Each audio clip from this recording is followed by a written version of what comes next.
ये पानी का ये ग्लेशियर से चल के पानी आ रहा है। शबाब तहरीम इस वक्त मौजूद है। यहाँ पर जो पानी की बहुत स्पीड है और ये अल्लाह की कुदरत है कि बर्फ़ से पिघल कर ये पानी नीचे आ रहा है।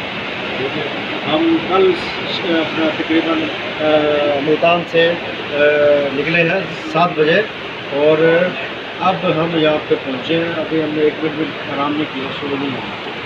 और ये देख लें आप, ये तेज पानी चल रहा है। ये बिल्डिंगों के पीछे से जा रहा है और ये बिल्डिंग के पीछे